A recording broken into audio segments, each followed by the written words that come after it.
Life is a journey. Make sure it's the best. Welcome to the sixth episode of the Revenue Manager series. The theme of the day is going to be revenue management meets customer service.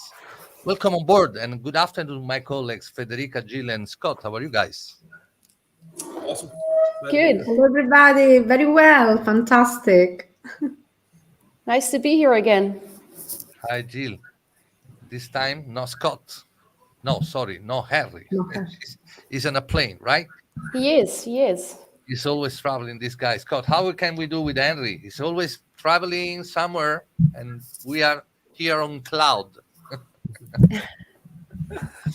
It's proof that travel's picking back up, though. It's good. Tell him to keep traveling. I will. All right. So, Federica, you want to share something about the agenda? What it's going to look like today? Oh, of course.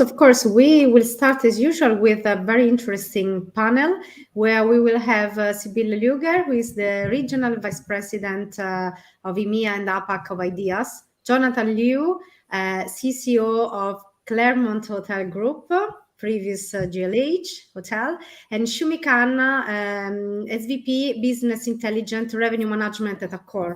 So they will discuss about the topic of the day, and after that we will have a very nice interview to Sibylle with Scott. Of course, all the panel and the interviews moderated by our Scott, who is always here with us and keeping up the discussion, and he's a warranty, I want to say, always.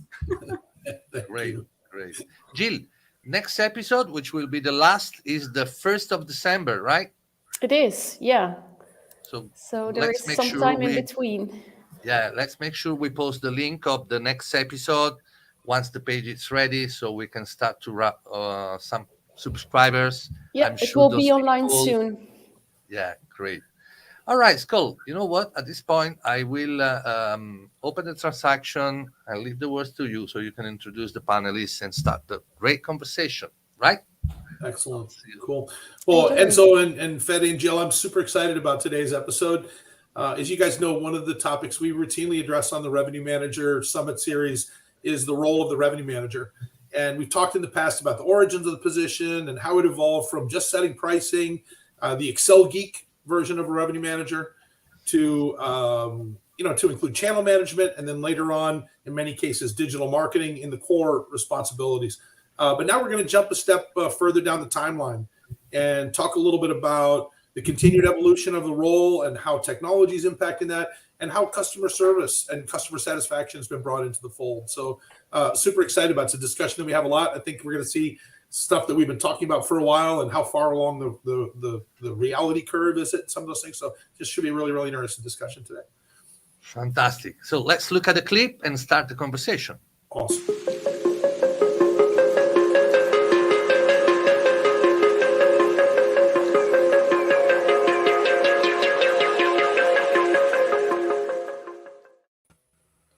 Perfect. Well, before we get started, let me just very quickly introduce the fantastic panel that we pulled together today. So first, I'd like to introduce Shumi Khan. As Enzo mentioned, Shumi is SVP of Business Intelligence in the Revenue Management area for Accor. So Shumi, tell us a little about yourself and your role at Accor. Hi, Scott. Firstly, thanks for inviting me on the show. Really excited to be here.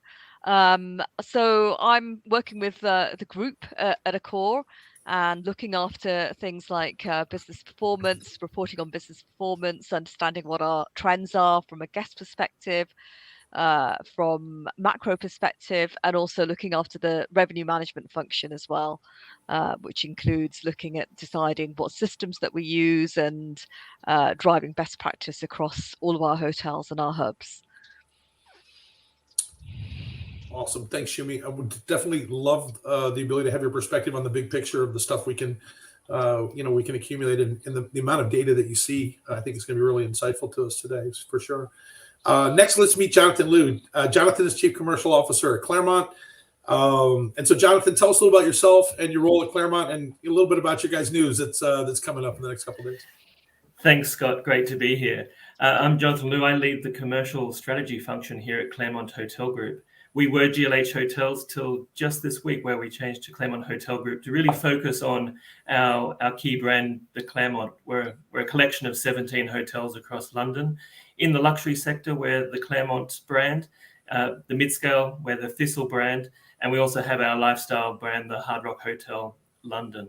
So yeah, looking forward to today's conversation, really looking forward to seeing how customer service really plays a huge part in revenue management. Awesome. Thanks, Jonathan. And congratulations, first of all, on the rebranding. I'm sure we'll get an opportunity to, the devil's in the details on that. Having done that one time, it's a very interesting process.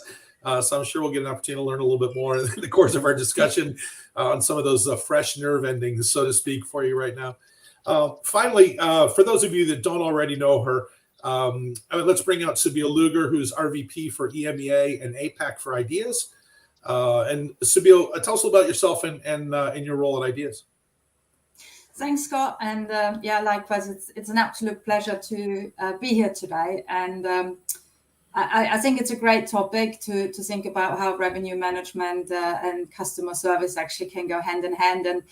And so in my role, I always like to say my role is actually to help make my team successful, and in the nature, because we support our clients. So for us, it's really important, considering how competitive actually the hotel industry is, to really also understand what the clients need, right?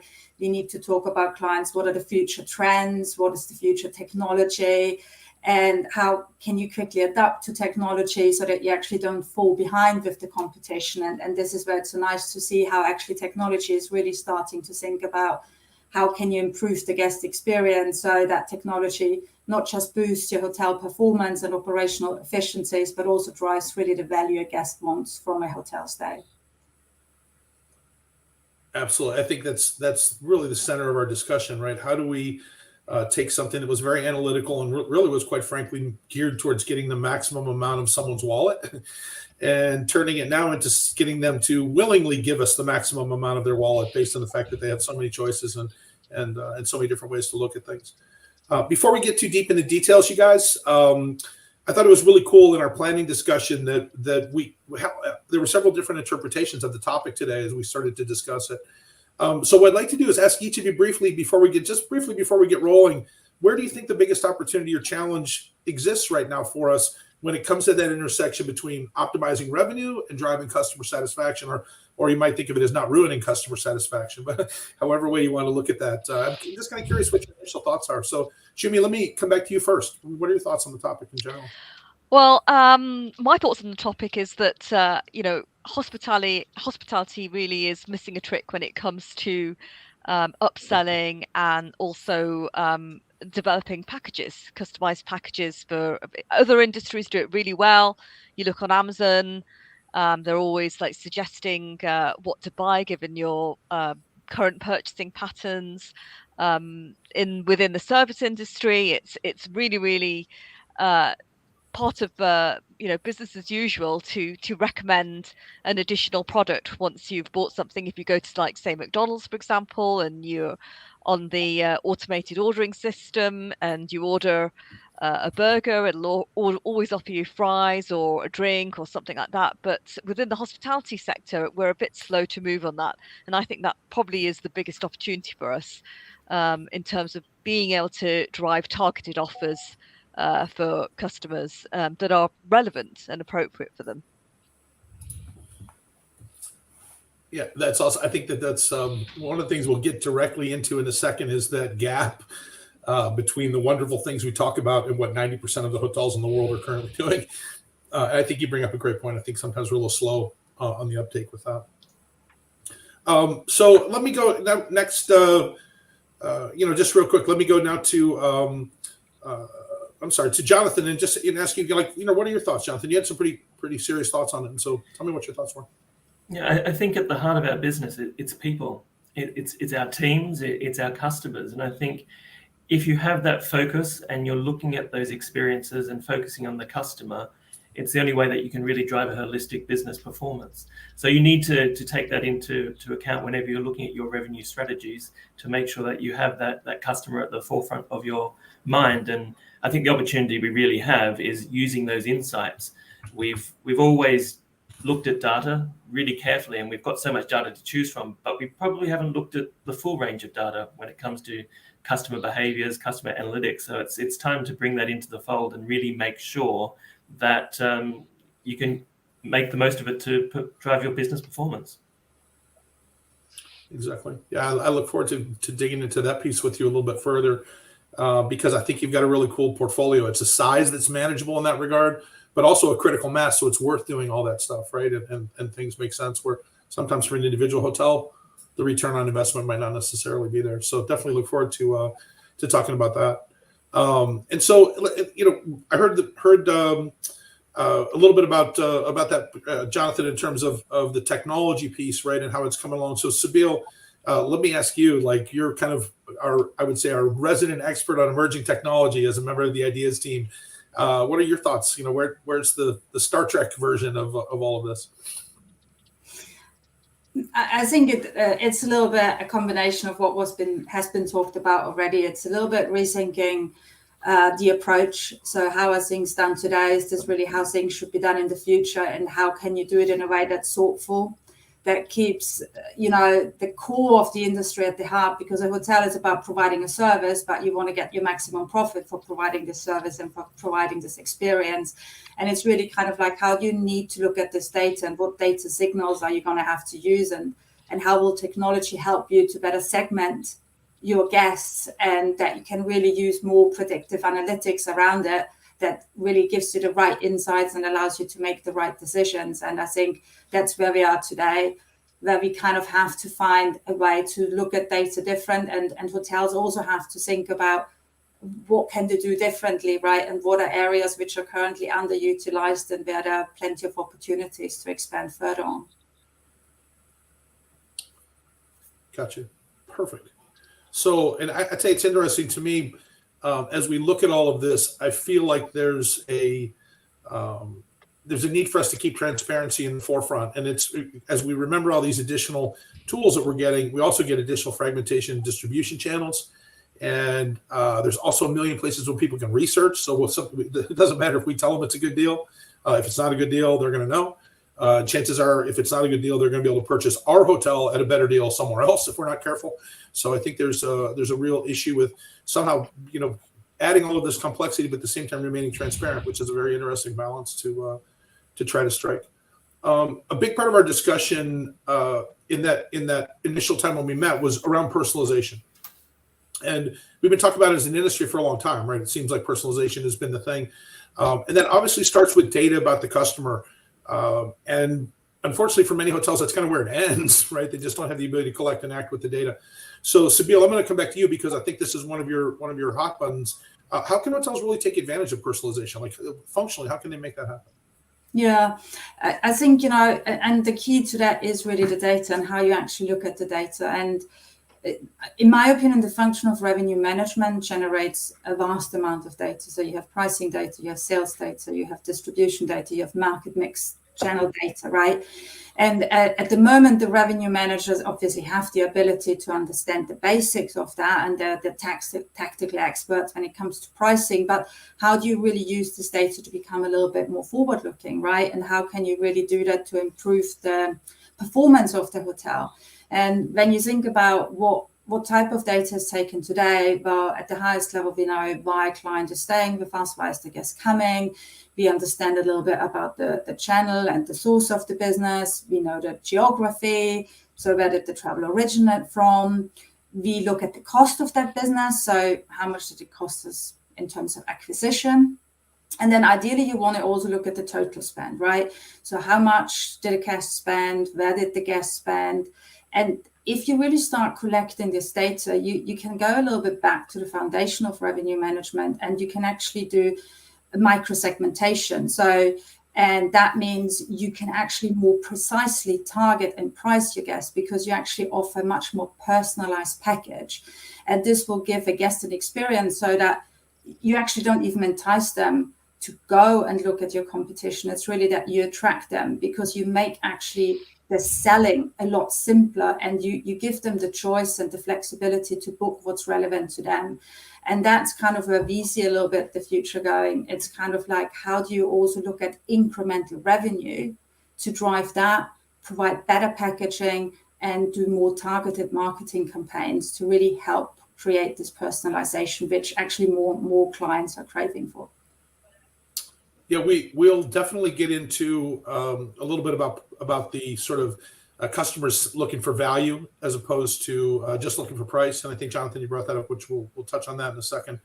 But Sibyl, just a question for clarification, because you said micro-segmentation at one point or another. And I'm wondering, when we talk about personalization, is that not really what we're talking about? Or are we talking about true, Scott Dahl gets a different offer than Sibyl Luger gets? I mean, what's it really mean, I think, before we get too deep into it? Yeah, I think with micro-targeting, we really look at saying, hey, how can I actually price my rate plan and my how do I price my rate plan and my demand in a way that I understand really the unique patterns that come with that. So you will still, in my opinion, fall in a segment, but you will be in a very different segment, Scott, to Jonathan. So, and the analytics will really be able to understand what's the unique demand pattern versus your willingness to pay. And the hospitality industry needs to become better. And that's kind of a little bit what Shumi alluded to earlier, what Amazon is actually really doing well. Which signals or traces does the guest actually leave during the shopping experience? So you really need to understand that how far in advance is someone booking, and what's the arrival date, and which room type are they booking, and what was the price sensitivity in relation to what was there, and which rate plan are they booking. And the more consistently you actually collect this data, that's when you really can put a more targeted rate out there, so that you don't go on a website and you see tens and tens of different prices. But when you go there, Scott, that the analytics really understands based on certain elements that these are packages that will resonate well with you and that you really get a more personalized experience. And obviously, if you have loyalty programs, then you can fine tune that a little bit further. We're going to talk about packages in a second. I think it's an interesting idea because we talk about wonderful packages and we build these wonderful things, but we sell bed and breakfast 87% of all packages globally or something. So it'd be interesting to talk about how we increase that inventory, make that inventory more interesting. So we're not just always just appealing to, I can buy breakfast cheaper when it's bundled into the room, but really something more of a customer experience. But Shumi, I'm going to stick in the data topic for a second and really kind of pick your the organizational perspective that you have. There's so much data available. The amount of data that you guys collect, I know, is immense. So, and it's more and more every day, right? And so how do you figure out what's important and make it available and make it useful versus stuff which, quite frankly, is great data, but it's static for the decision making. It doesn't help you in any way, and it's not in any way going to help, right? So, how do you figure out what's the right data versus the noise? Well, I think that's a really, really fair question, actually, and I think we talk about packages and bundling and so on, but one of the things that we have to remember is that hospitality data is very messy. You have room revenue data, which normally resides with the PMS, and other ancillary revenues are going through a POS. And often, if you don't have the mapping aligned, then cross-referencing that data is going to be pretty difficult. You'll have a view of how much you're selling, for example, from a spa, but what you won't be able to do is cross-reference it to actually who booked a room at the time. So there are quite a lot of challenges in terms of utilizing those data. So the first tip that I would have is you need to have data where you have a common denominator. Within your source systems, you have to have one common mapping, one unique ID in place so that you can cross-reference those data. If you can't cross-reference those data, actually within the room revenue data, there's an immense amount that you can do that without having to have too much complex analytics. For example, where is your guest origin coming from? Do people coming in with longer stays, do they tend to want to have a late checkout, in which case you could then potentially offer them a late checkout as an upsell? Finding out like what are the flight patterns, for example, of if you have like consistent guest origin coming from the US. For example, that the vast majority of flights are landing early in the morning in the UK from the US. Do you then upsell to those guests with an early check-in? So even without, having the full range of data, just with your room revenue data, looking at things like lead time, guest origin, rate type as well. Obviously, corporate need is going to be very different from a transient need. There's still an awful lot of, I wouldn't say personalization, but there's still an awful lot you can do there in terms of leveraging that data and getting more money from the customer. So I think my tips would be to start small, start with the room revenue data. If you want to then think about adding in other point of sales data, then that really comes from the system setup and ensuring that you have a unique identifier code that you can then use to cross-reference and understand what your customer is buying at the hotel, and regardless of whichever system the transaction is being made out of. Cool. Yeah, we in my portfolio, some of our more upscale hotels, one of the things we do is we match the higher members. I have a lot of Marriott and Hilton franchises, so we match the higher members of those loyalty clubs, and because that's predominantly who is surveyed for our guest scores within the brand, and we found that those that use our food and beverage outlets are quite a bit more likely to rate us higher.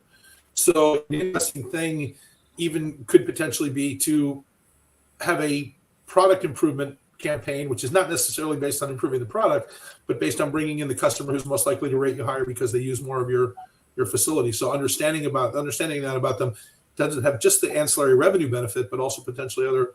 It's really nice to have a hotel that's full of happy people, and it's nice to have all the lights on in the evening time when you walk by a hotel. But sometimes it's just as nice to have the bar full at 4 p.m. So really, there's the ability to kind of find the right customer even from an environment you're trying to create. Sounds like would be within your reach with some of that information. So that's pretty cool. Well, Jonathan, I wanted to take it away from the organization. I'm sorry, I didn't mean to cut you off. I was going to say, you've got a really valid point there, and I think one of the other tips is that we underutilize is things like our RPS and NPS data. So everybody, all hotels, they usually have like a competitive index RPS, but potentially that's an area that revenue managers have overlooked and could analyze to try and identify gaps that the hotel has versus things that they do well, because obviously price and value are very, very highly correlated. So we have a rule on the Revenue Manager. When you use an acronym, you have to tell us what it is. So RPS and NPS. Okay, RPS being reputation performance score. Okay. And NPS being net promoter score. Net promoter score. Okay. That's yeah. Okay, cool.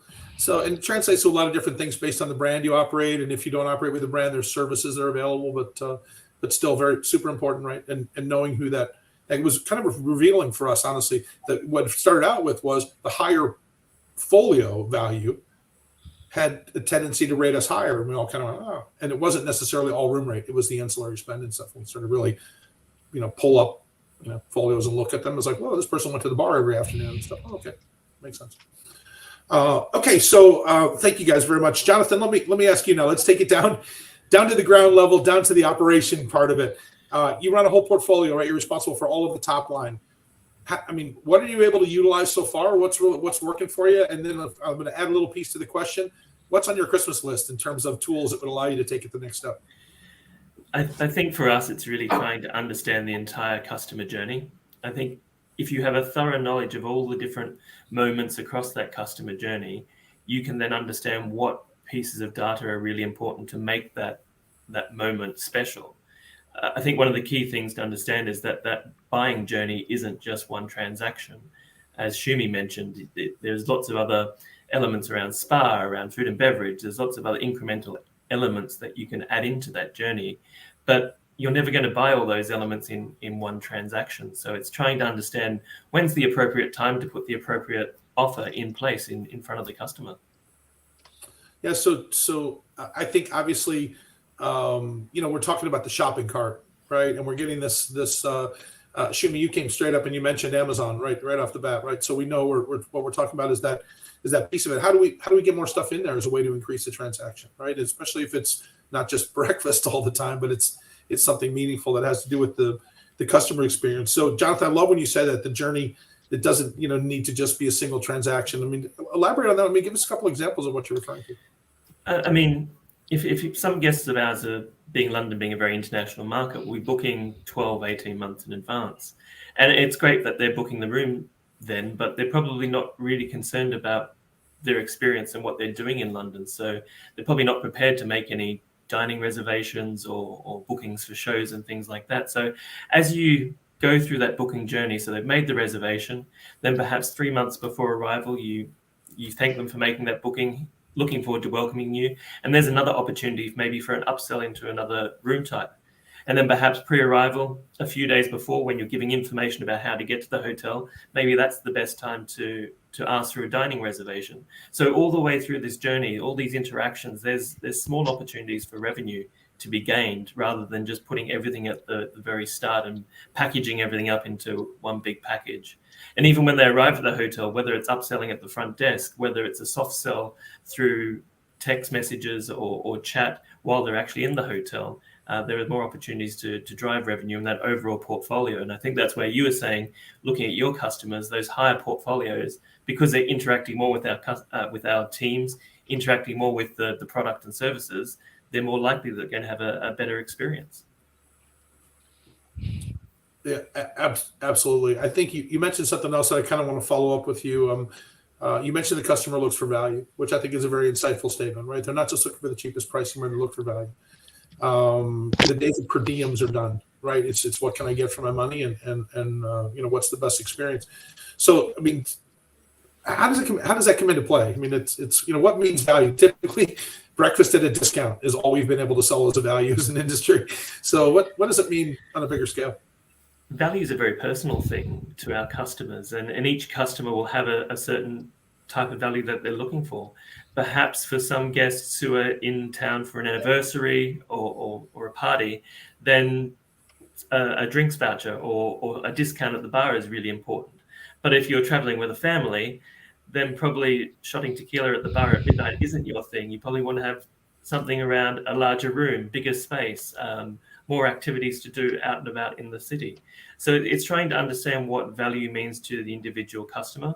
And through that, you can personalize the experience, you can personalize the offer to them to really drive that value. And through all of that, it doesn't really matter about the price. I mean, obviously the price needs to be competitive and it needs to resonate with the customer. But by adding in elements around that value proposition, around the experience, around space, around flexibility, that really adds a lot more than just selling on price alone. Yeah, I think it's I love that you said that. I love that you talked about the fact that it can be accomplished now in a very simple way. So there's a amazing a video. It's an introduction to a book by an author by the name of Dan Heath, and the title of the video is "Build Peaks, Don't Fill Potholes." And it uses Disney as an example, and then it uses a the number 2 hotel in Los Angeles on TripAdvisor happens to be the Magic Castle.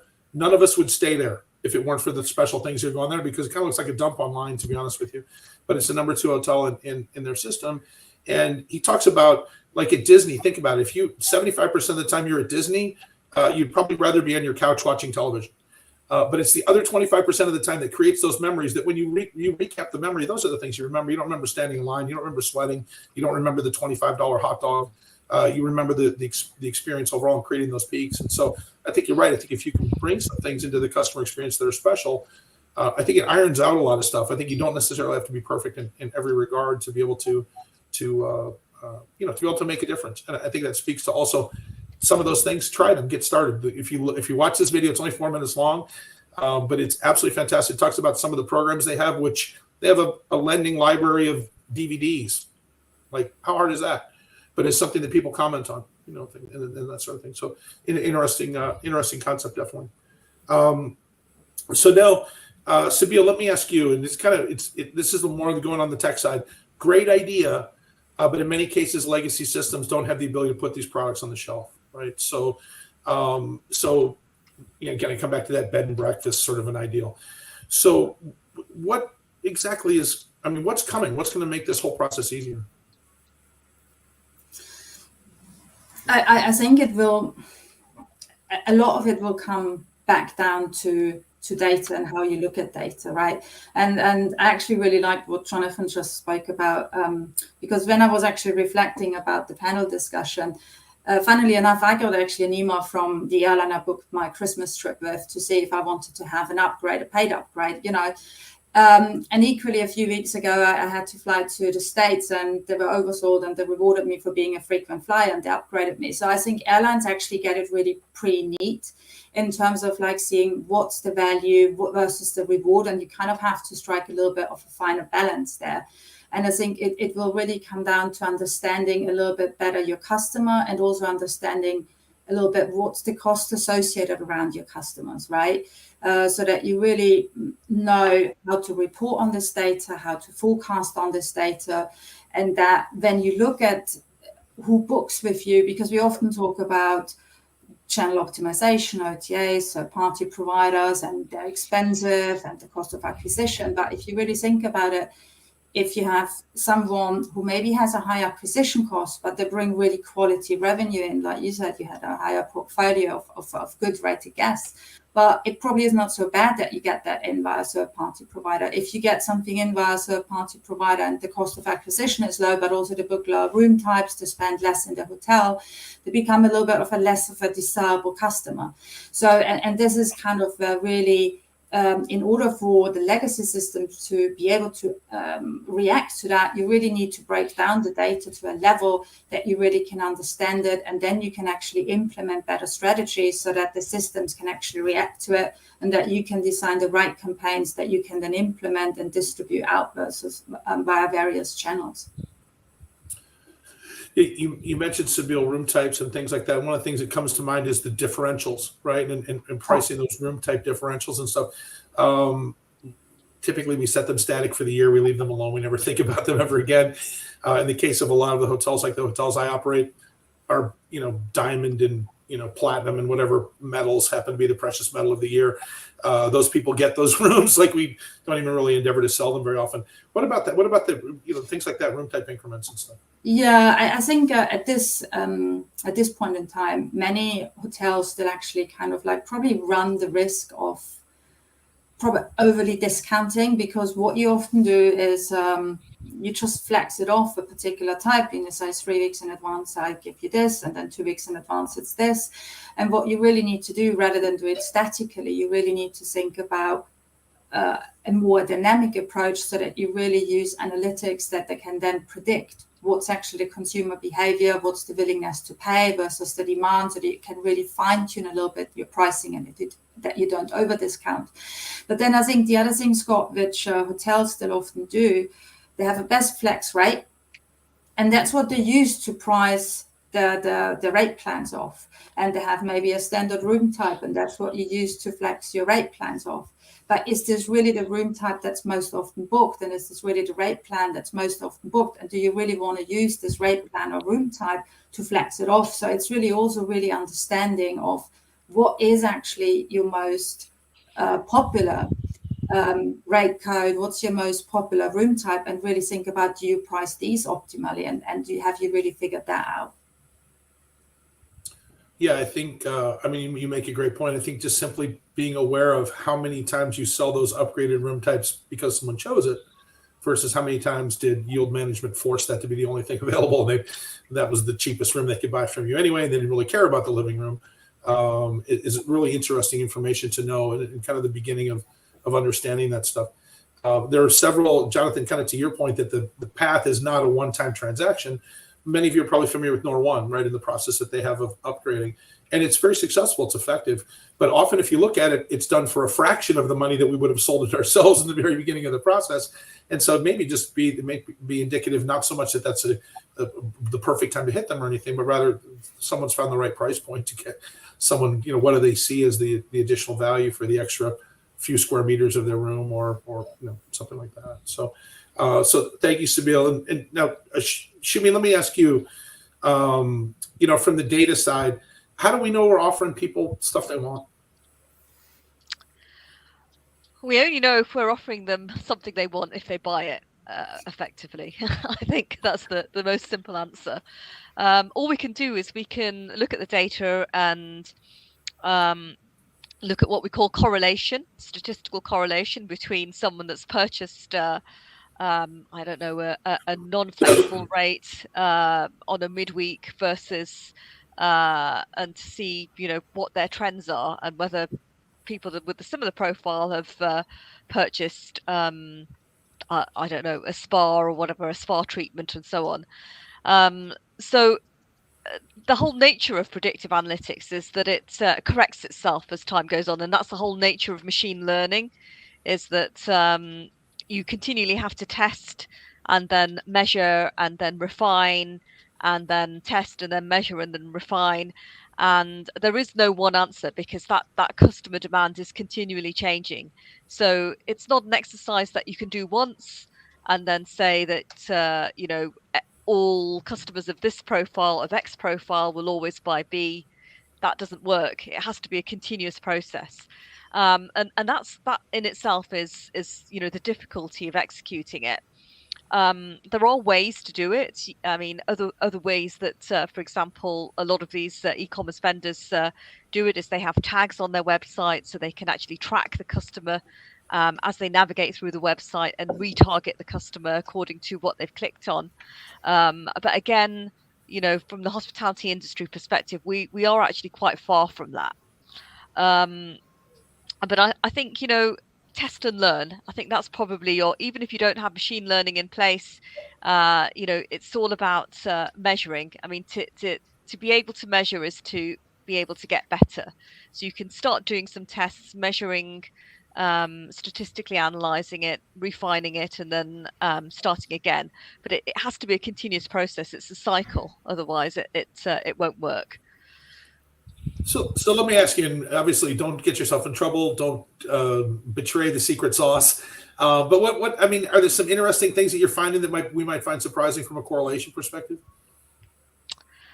Well, obviously, a core is we're investing quite a lot in our customer data, and at the moment we're working on basically the framework. I mean, you'd be surprised that in terms of hotel companies and operators, how just having the basic data is not that basic, let's say, and that in itself is a challenge because you have multiple PMSs, you've got multiple POSs. If you're an operator, you've got possibly mapping issues and so on, and so that in itself is a challenge. But Accor, we are actually investing heavily in cleaning up our data and giving us the kind of framework that we need to be able to offer better personalization to our guests. And of course, don't forget like the use of effective use of good CRM systems as well that can help a lot with that. Adobe or Salesforce and so on. So obviously as a big operator, we do deploy third-party tools to help us get better results, let's say, from our guests. Yeah, I think for many hotels individually, and for some companies, it would be a really giant step just to get the revenue data properly mapped back to the CRM data. Just that connection there would be a tremendous amount.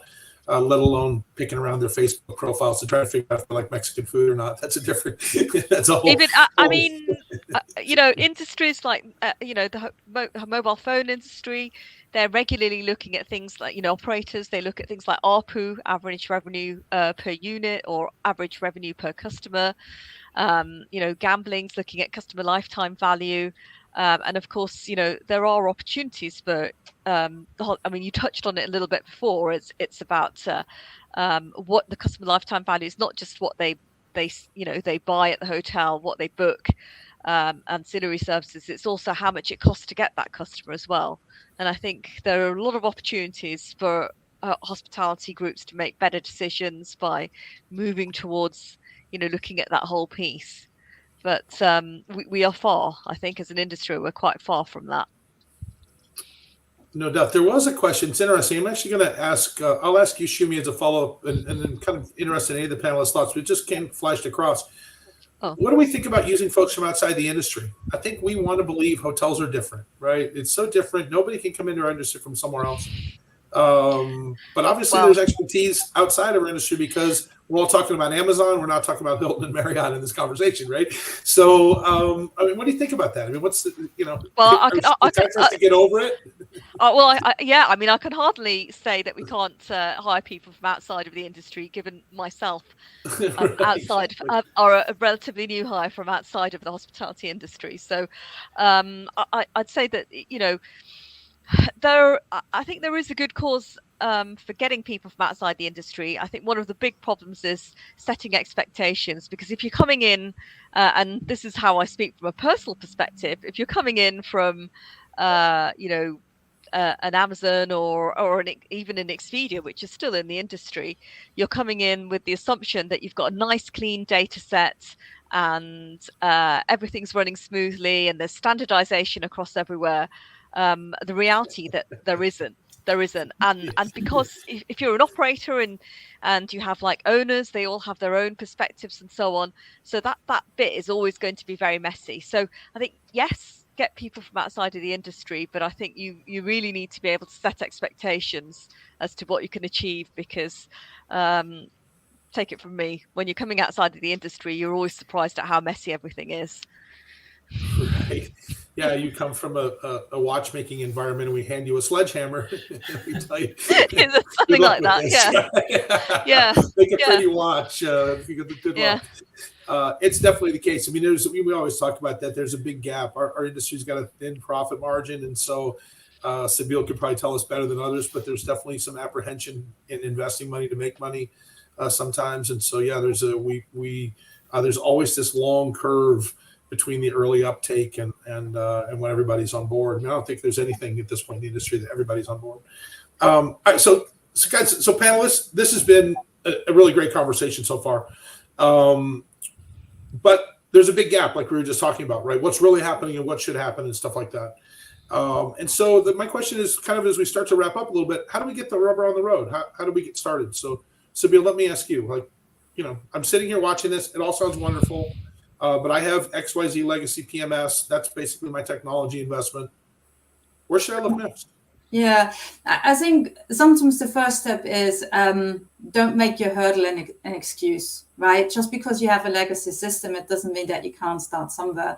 And it doesn't mean that you cannot say, well, what could drive value for my guest, and what data points do I need to collect from my guests so that it allows me to get a more valuable decision, that allows me to drive some more personalization, that allows me to better understand my guest's preferences, that allows me to better understand what my guest is truly looking for, so that you can really start thinking about what packages you can put together. And sometimes I think we always talk about things like as if you expect everyone to make a quantum leap. And I think sometimes it's, especially in the hospitality industry or hotel industry, it sometimes starts with baby steps, and those baby steps then gradually will become bigger and bigger, and then you can actually achieve a lot more. So I think sometimes start off small, think about where are areas that you can generate value in, test it out. Can you price it? Can you not price it? How is your guest reacting to it? What are they willing to pay for, what not?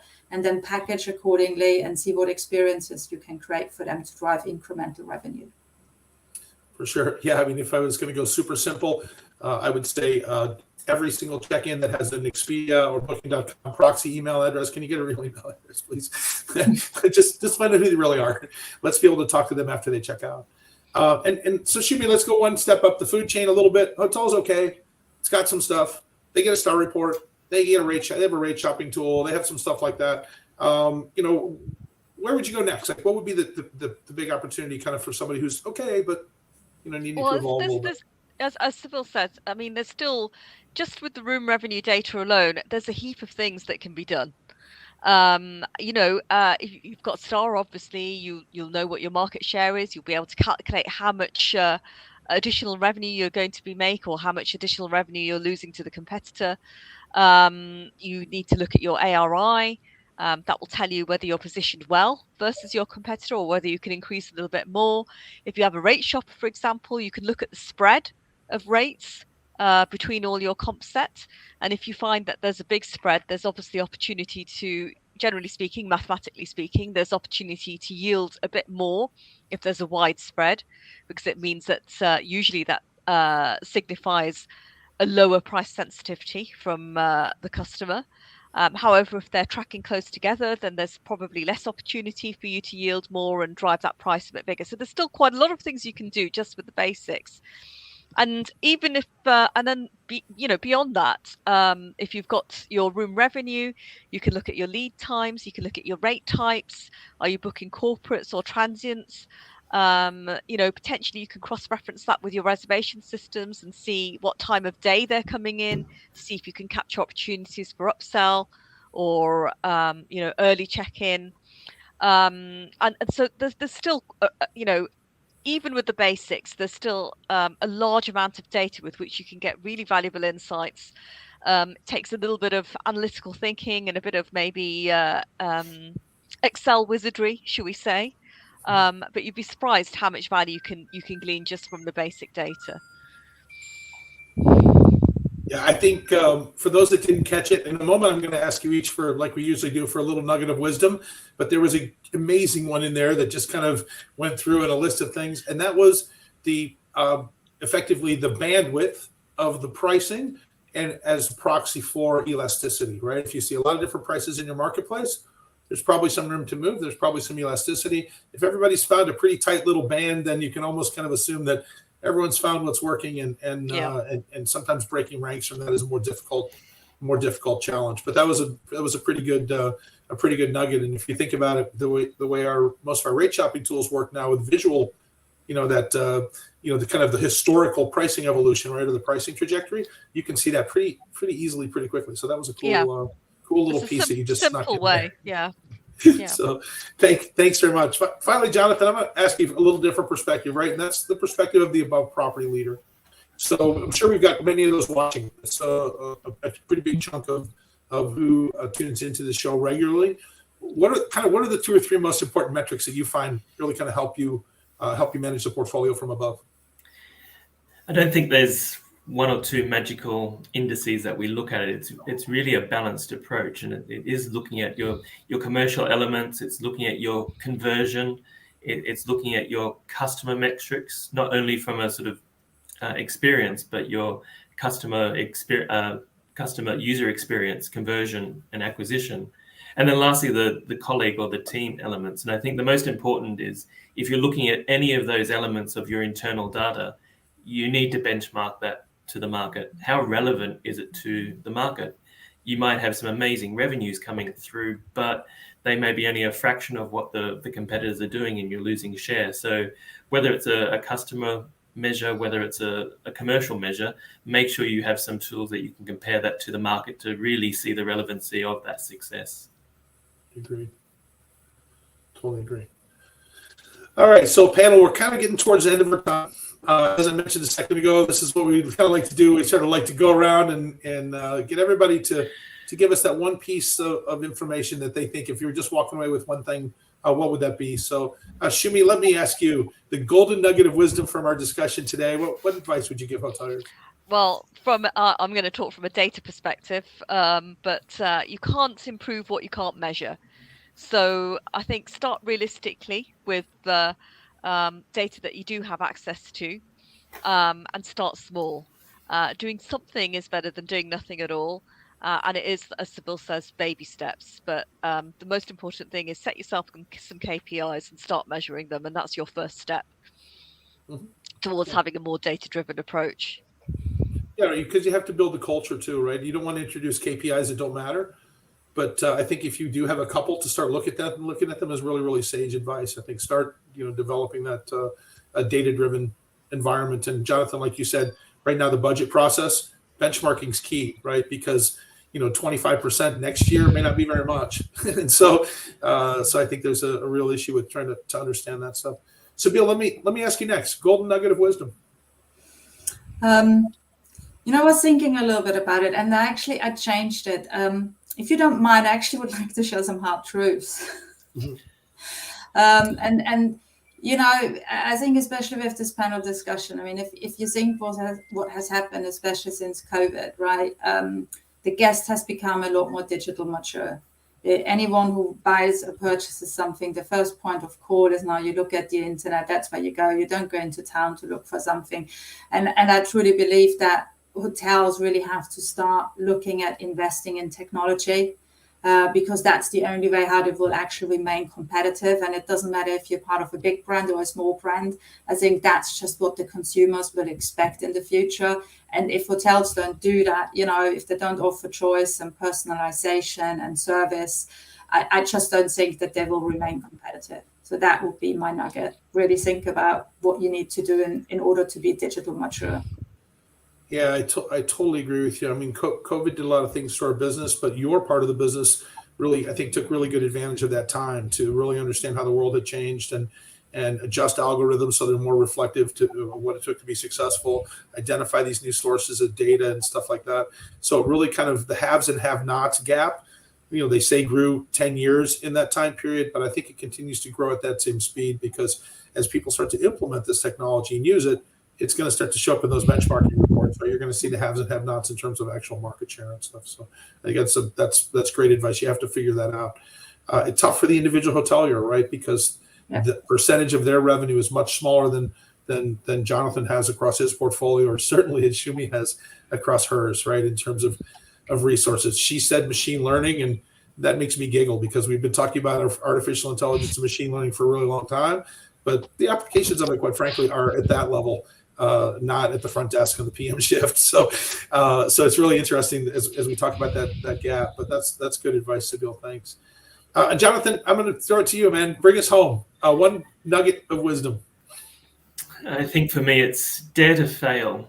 Are you really a revenue manager if you're not taking risks? It is all about test and learn, test and learn, test and learn. Making sure that you are pushing the envelope and measuring what that does. That's the only way you can improve your business. If you just sort of sit back and let it all come to you, then you'll be pretty mediocre in no time at all. So take some risks and dare to fail. Yeah, I think some of them are not necessarily huge risks. Shumi, you mentioned what products do people want to buy? And you're like, we'll put them on the shelf and see what they buy. How hard is it to load some products on the shelf, right? It's really not that tremendously demanding. So you haven't got anything to lose, have you? It's just dare to try. Yeah, I think as much as fail. But yeah, that's really super advice, Jonathan. I totally agree with you. It's great advice. So panel, thanks very much. We're at the magical hour, but really great discussion and some really great comments that came across too. So very interesting discussion was going on at the same time. And I thank all you guys. Thank you all very much. Thanks for your time. Thank you for having us. Thanks, Scott. Thanks for having us. Thank you, Shumi and Jonathan. Thank you so much. And now we go on with great interview to Sibyl. And so again, thanks to Jonathan, Shumi, and let's see what we have now.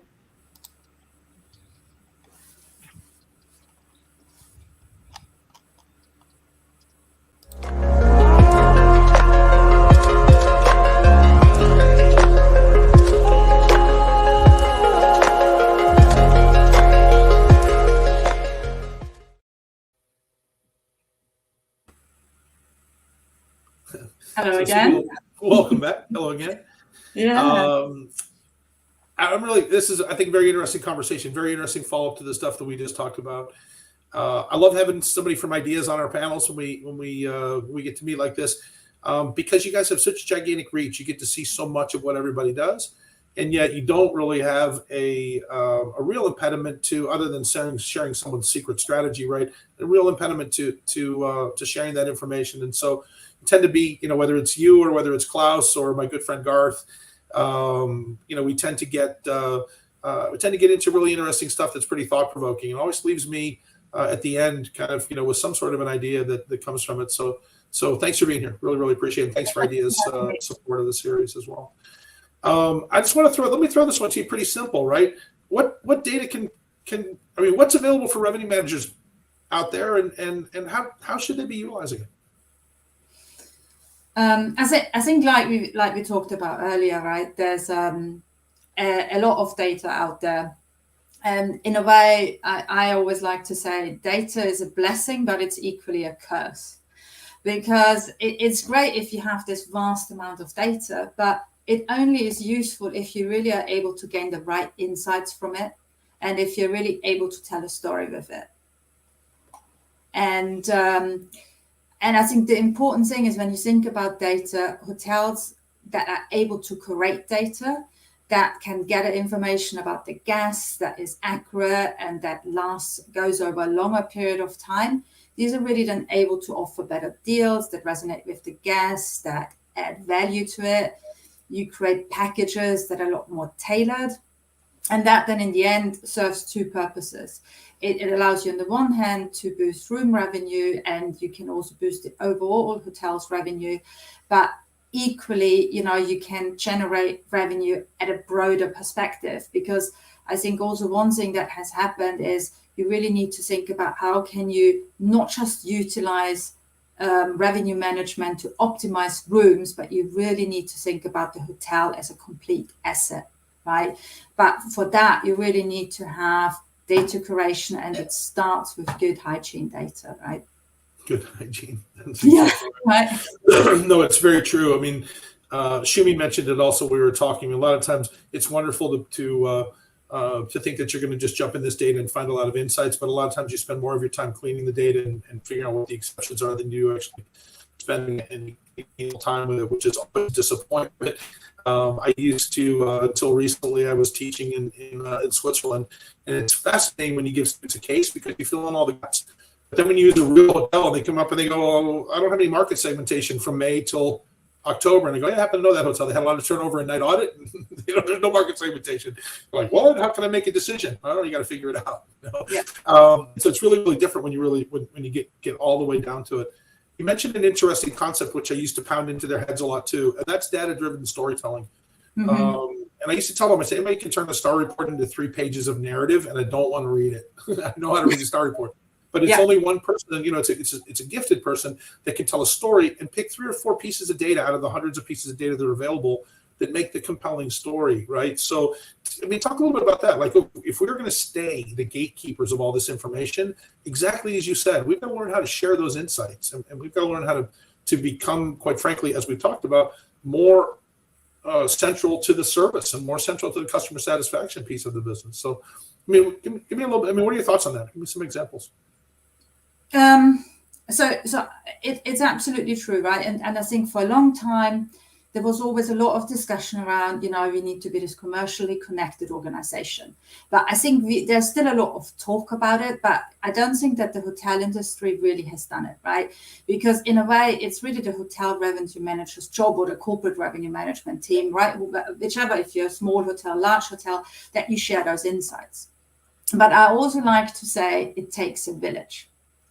And you can't, if you as the revenue manager sit on all of these insights, you're not going to have the bandwidth to actually share this out with everyone. So you really need to think about, hey, what structure do I need, and who do I need to involve to really actually dish this data out in a way that others can make sense out of it? Because at the end of the day, you're the revenue management specialist. You can analyze data a lot better than maybe somebody in marketing and sales who actually have a different skill set, to a little bit more creative, right?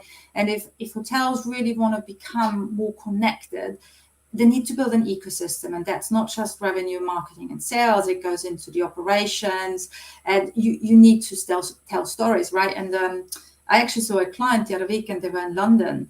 And in London, the occupancy levels are still funny because even though they're good, the demand comes very late. So they only sometimes have a massive pickup 4 or 5 days before. So if you have now your housekeeping team look at arrivals and do the staffing plan for next week, or what will happen, right? You will end up with not enough staff. You will have very unhappy guests, right? You will have unhappy employees. So, and this is really where revenue management needs to make sure that the right information is shared, and they need to be really the right communicators, the enablers, right? And the same applies when you talk to marketing, right? So I think it's no longer enough to say to marketing, hey, this is a need period, this is where we should run a campaign. I think revenue management these days has the insights to say, I know which segment or which is my ideal guest. So with that, I mean my most profitable segment. And then from there, they need to be able to tell me when are they booking, because there's no point of running a campaign if the segment doesn't book. So revenue management really needs to inform marketing at a much more granular level so that you can make campaigns that are relevant, that the guest book, that the guest wants it.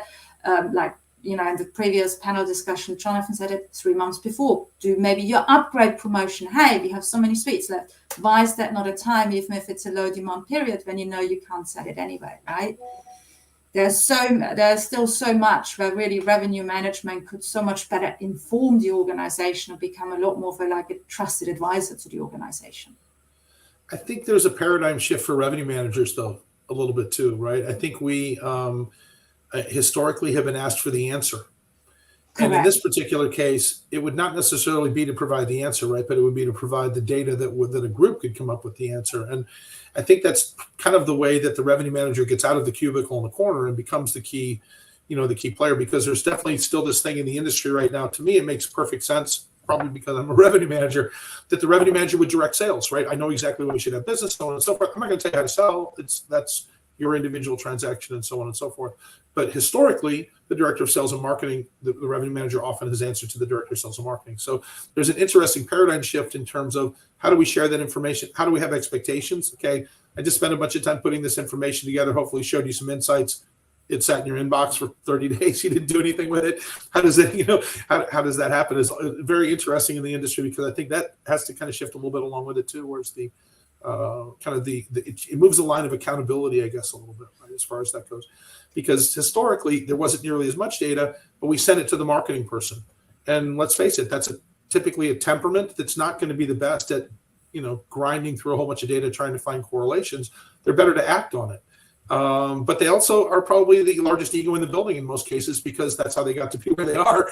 So you have this thing where now you're trying to, I'm trying to direct my boss, if you will, in some cases. So interesting, I think, a structural shift. And we see that in some companies now, chief commercial officers coming from revenue, including Hilton, including some really big companies, right, that have made those dedications. But there's still a lot of work to be done, I think, at the property level, because most of the people that are in those chairs probably were in similar chairs, when things were different, right? And so they have a different outlook on stuff.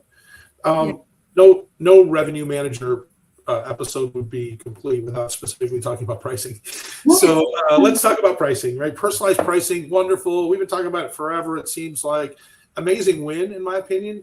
Find the people that are willing to pay more, give them the things they're willing to pay more. It sounds absolutely fantastic. But is it kind of ready to become a reality? You and I had the discussion. Is it really micro segmentation, or is it really truly personal? But is it ready to happen finally? I mean, I'm kind of tired of talking about it. It's like total hotel revenue management, if you remember that. Boy, that was the biggest thing for a while. It's not a buzz anymore. Yeah. So it's in its infancy, but it's coming. Some companies are starting to move towards it, and they really look at how you can price independently, because I think for a long time, we all have relied on that we generate the best possible profit or revenue for rooms, right? And everything was measured with RevPAR, and that's the key performance indicator. But at the moment, it's like one crisis eases and the next crisis is happening, right? And that what really then kind of drives that you have to rethink and think, is this still the right approach? And like we talked earlier, all of this triggers again that hotel companies again tighten the belts, right? The budget's getting cut, which were already very tight. But you really have to start thinking differently about, how you can micro segment, and how you can really think about using also a little bit attribute-based pricing to start actually creating value, right? And what sort of experience do you have to do, and what sort of experience do you have to create for your clients, right?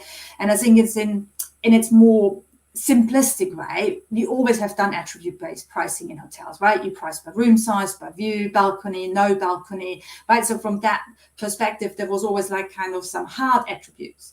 But then there are soft attributes, right? Early check-in, late check-outs, breakfast, and that becomes also a different attribute, and which you really can kind of think about, start exploring. And to tell you a story about soft attributes, many years ago when I worked in the hotel industry, and you will now know how long ago that is, the story, internet was just a big thing, right? Okay.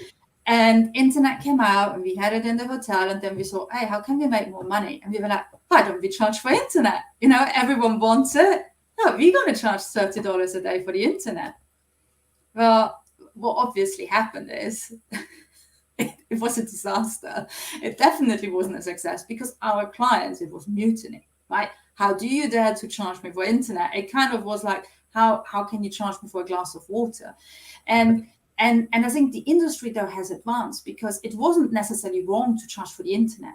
Because what hotels have become a lot smarter about today, you don't charge for basic internet. Right? If you want to check in, if you want to read the news, check your emails, that's okay. You have your basic internet. You want to have high-speed internet? Here you go, $30. But now as a client, I'm happy to pay for it because I'm in control, because I'm only paying for what I have, what I want to consume, and I'm not forced to it.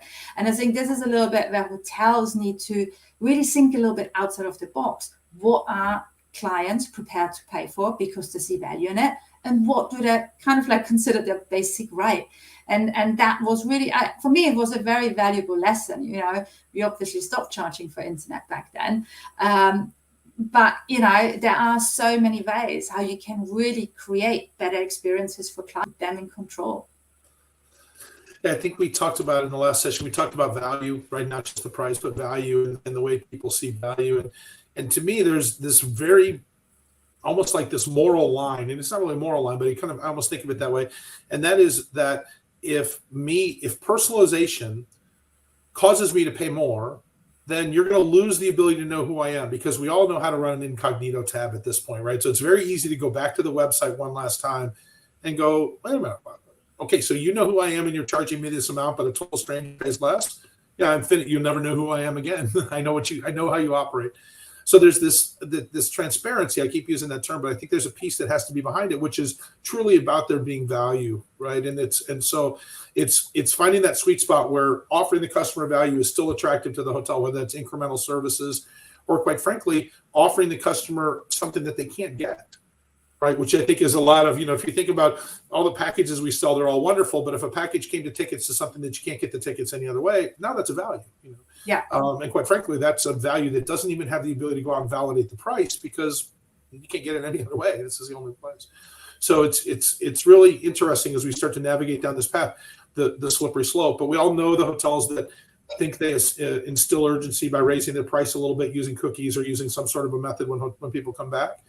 And I also know hotels that lower the price a little bit. Okay, if 100 wasn't low enough, then how about 95? And one of those I'm a little bit less opposed to. The other one, I think a false sense of urgency is a wrong message to give.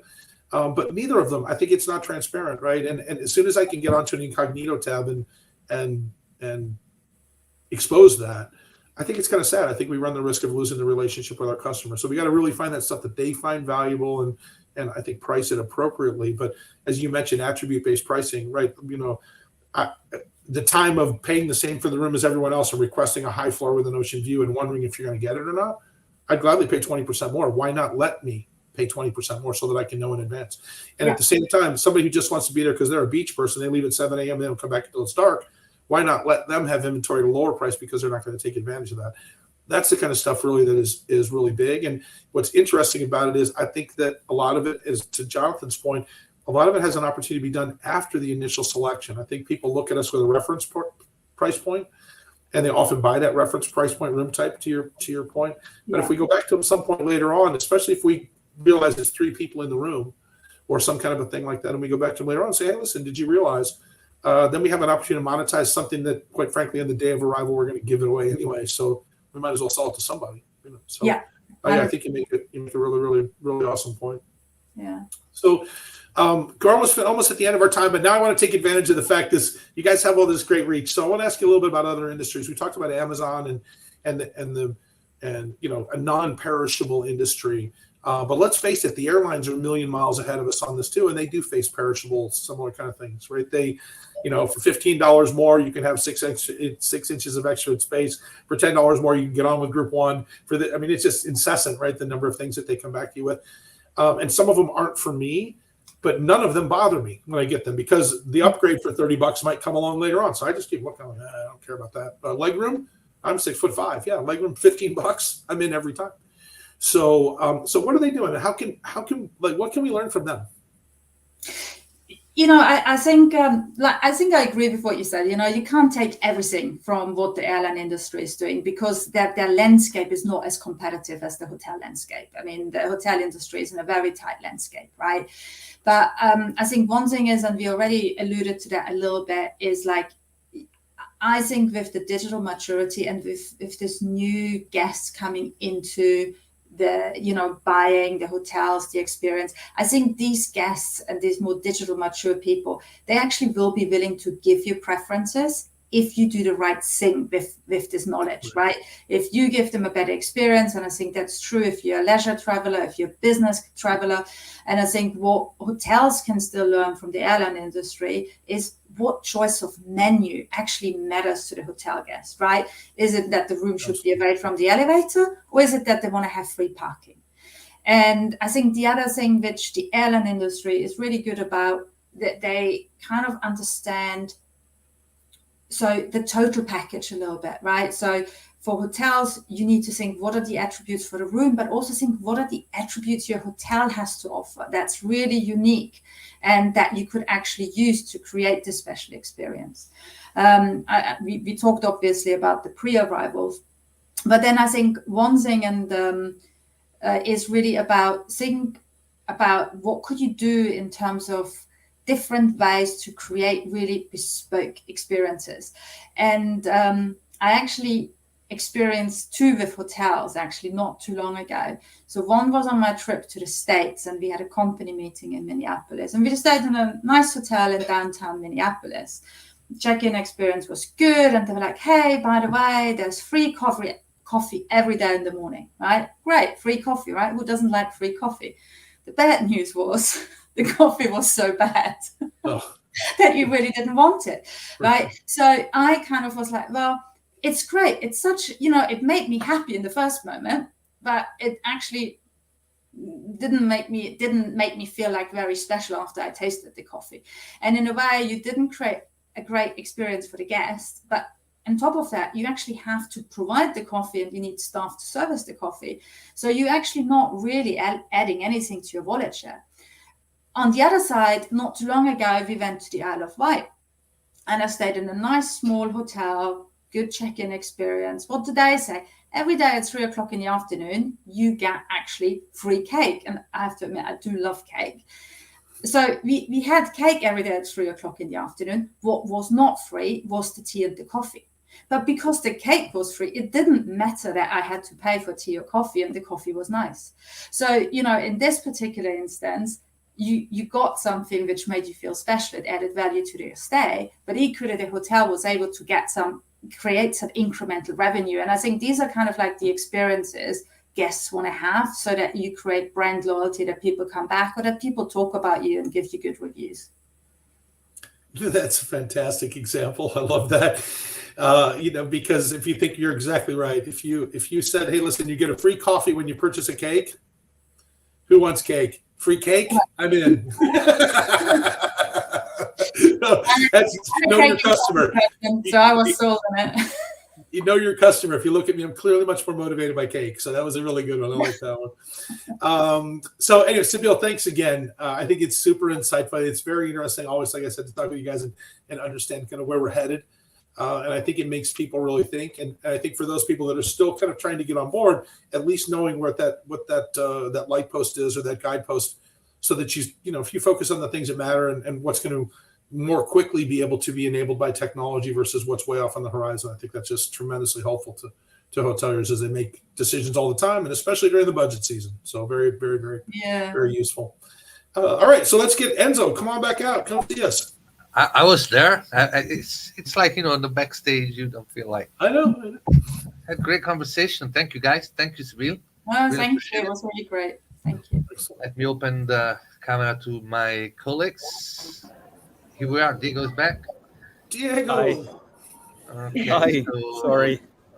It was another time in the airport. I'm going to share quickly my screen. So just want to share just to remind the audience that this is going to be the last episode, the 1st of December, just before Christmas. It's our present for Christmas. But this is not going to be the last season, of course. So as you know, this was the second season of the Revenue Manager. I think audience really appreciated this. We actually been with them through the years, right? When was the first episode, Federica? I don't remember. I think February? 21st of April. In April. So we started in beginning April, of ending April. in December.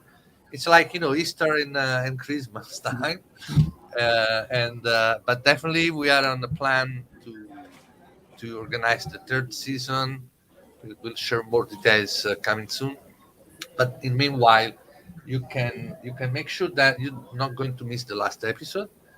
Maybe I don't know, Jill, Federica, you can take this page unless we have already the event page up and running in LinkedIn. At least we can already share some contents and dates so people can block the agenda. And that's it. So thank you guys. Really appreciate it. Diego, so are you in the airport? Where are you?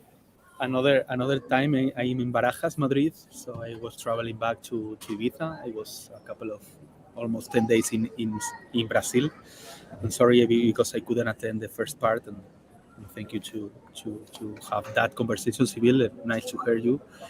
And if I need to say something about pricing clients, I think that revenue managers need to think about the fairness of the pricing strategy also for the guest experience, because sometimes we forget that there is a direct link in our pricing strategy and the guest satisfaction. So we need to think a little bit more. I think that the airline industry lost that some decades ago, so they completely lost the way that the price between clients and themselves, and like hotelier, we are not able to lose that feeling, that the fairness of our rates, and that's it. At some point, Scott, I think we have to plan an episode where we have a revenue manager and the hotel guest. No, please, no. We have to make sure they are understanding each other. All right. That would be fun. I thought it would be really fun to have someone from Amazon evaluate my websites, but not so fun. Also, yeah. Good. All right. So, any words you want to add, Scott, just to close? No, I think it was a good panel today. I think it's very interesting, and like we consistently do, I think there was some stuff for hotels that are wanting to get involved, and there for other people that have been practicing this right along with the experts. So I thought it was a good panel. Fantastic. From you, Federica, Jill, any last word? Yes, I would like to thank Sibyl and Ideas, of course, for sponsoring and being there already for 4 episodes. So thank you very much for that, and hopefully we can do this next year again. Absolutely. Our pleasure. Thank you for working with us. Okay, good. Fede? Yeah, I think that was brilliant. I really enjoyed the panel discussion and also the interview. And we are going to a customer-centric approach, and personalization is really the key. So I think that this episode was really important, to talk about that. So yeah, thanks Sibyl and also Shumi and Jonathan for sharing their knowledge and their insights. Okay, good. All right, guys. I'll see you the 1st of December, and stay tuned. We will be back soon. Thank you. Bye. Thank you. Bye, everyone. Bye-bye.